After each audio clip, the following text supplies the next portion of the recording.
बिस्मिल्लाहिर्रहमानिर्रहीम। अस्सलाम वालेकुम। Welcome to latest education of mathematics. आज की इस वीडियो में हम देखेंगे कि किस तरह हम एंगल फाइंड करते हैं बिटवीन टू सरफेसेस। तो वीडियो शुरू करने से पहले मेरी छोटी सी रिक्वेस्ट है कि अगर आप इस चैनल पर नए हैं तो इस चैनल को लाइक, सब्सक्राइब और शेयर करना ना भूलें। तो चलिए शुरू करते हैं इस वीडियो को। सबसे पहले हम देखते हैं कि हमारे पास सरफेस क्या होती है। द आउटसाइड पार्ट और upper most layer of any body is known as surface.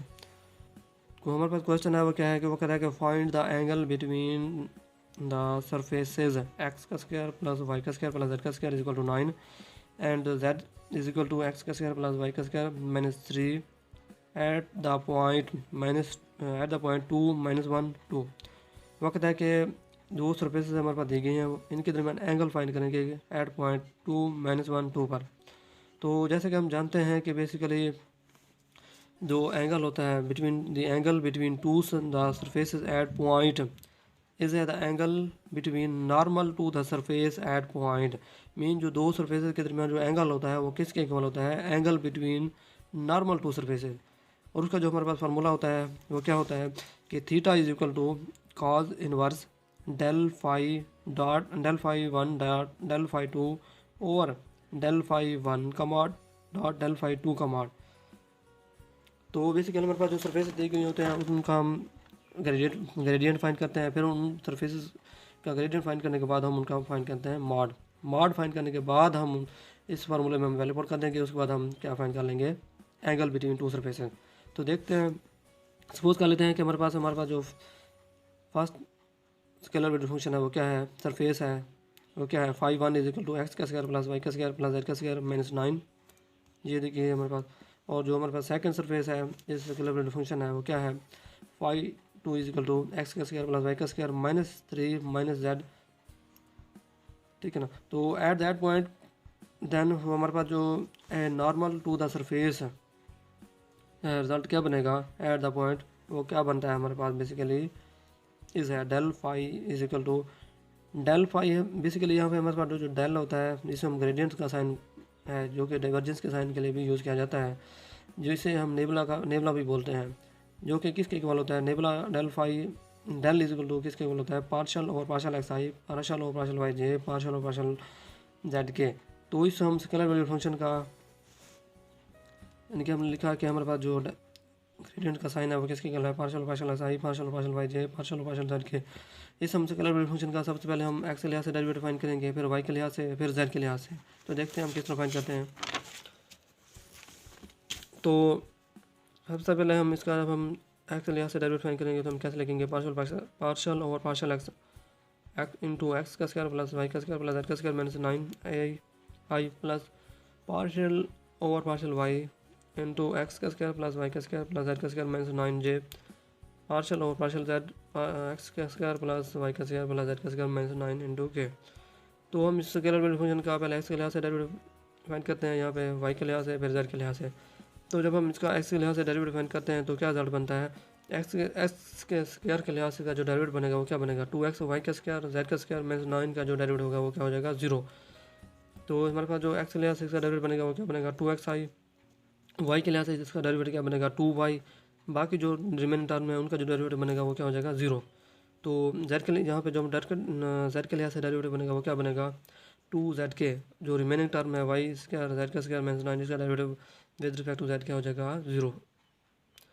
तो हमारे पास जो डेल फाई का जो रिजल्ट बना है वो क्या है? 2x आई में प्लस 2y जे प्लस 2z के। तो एंड जो हमारे पास पॉइंट दिया गया है उस पर हमारे पास जो डेल फाई की वैल्यू बनेगी वो क्या बनेगी?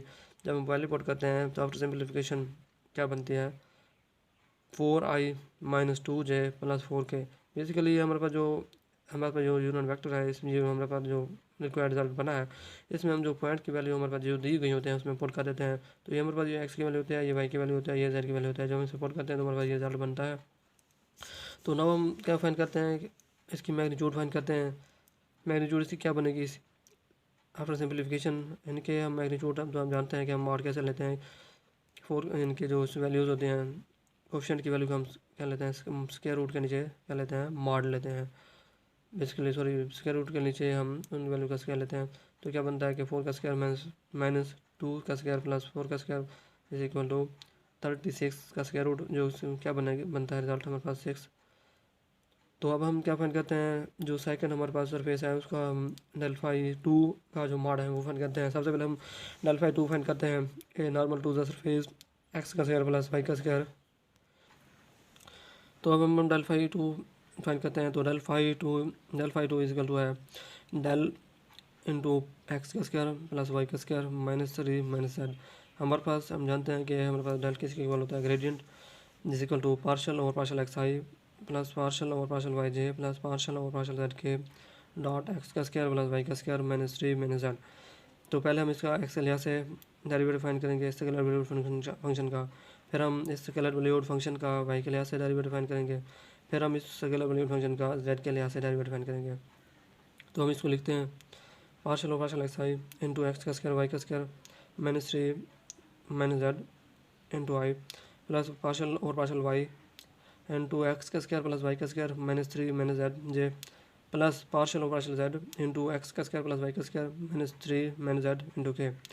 तो इसका जब हम एक्स के लिहाज से डेरिवेटिव फाइंड करते हैं तो रिजल्ट हमारे पास क्या बनता है, जब हम इस स्केलर वैल्यूड फंक्शन का इसके लिहाज से डेरिवेटिव लेते हैं तो क्या बनता है 2x, बाकी जो रिमेनिंग टर्म है वाई का स्क्वायर -3z वो क्या हो जाएगा 0, 2x आई बन जाएगा इसके लिहाज से। जब हम वाई के लिहाज से डेरिवेटिव फाइंड करेंगे तो हमारे पास क्या बनेगा 2yj, बाकी टर्म का डेरिवेटिव क्या हो जाएगा 0।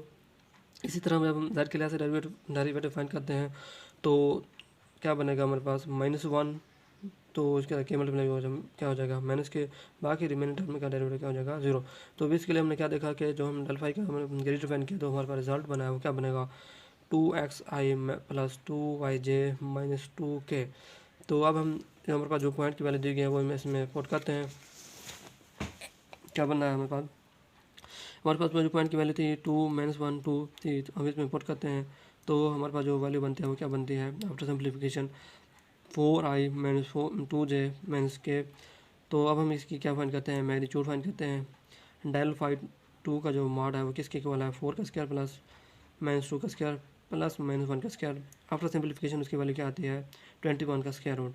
तो अब हम क्या फाइंड करते हैं, जो हमारे पास जो रिक्वायर्ड रिजल्ट है हमने वो फाइंड करना है कि angle between two surfaces.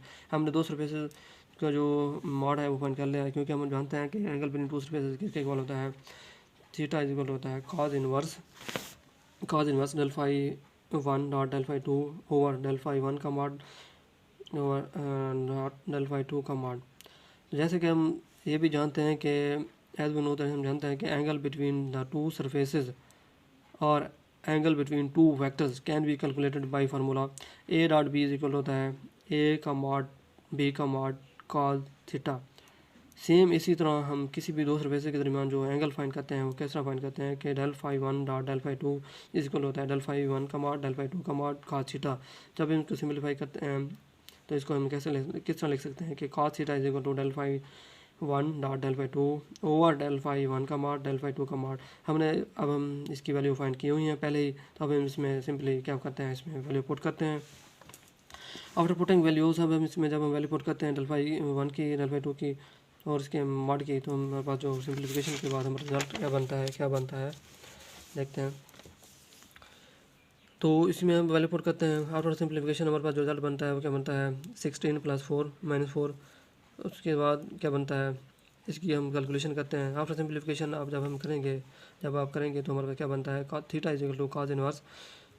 Basically हमने देखा कि हमने कॉस थीटा हमारे पास यहाँ पे क्या था, कॉस थीटा किसके इक्वल था del phi 1 dot del phi 2 over del phi 1 dot del phi 2 का मॉड।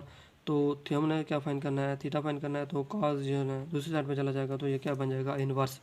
जो हम इस रिजल्ट का जो हम क्या फाइंड करेंगे, इसका इनवर्स फाइंड कर लेंगे, कॉस इनवर्स फाइंड करेंगे आफ्टर सिंप्लीफिकेशन। तो देखते हैं सिंप्लीफाई जब हम करते हैं तो हमारे पास क्या बनता है 8/3 स्क्वायर 21 का स्क्वायर रूट। तो इसकी जब हम सिंप्लीफाई करते हैं तो हमारे पास क्या बनता है 0.8। तब इसका हम क्या फाइंड करेंगे कॉस इनवर्स, उसकी वैल्यू क्या आती है हमारे पास 0.5819। तो हमारे पास जो रिक्वायर्ड रिजल्ट था वो क्या बना, हमने देखा theta is equal to 54 degree 25 minute. तो ये थी हमारी आज की वीडियो। तो अगर इस वीडियो में कोई बात समझ ना आई हो तो आप मुझसे कमेंट सेक्शन में पूछ सकते हैं। Thanks for watching this video.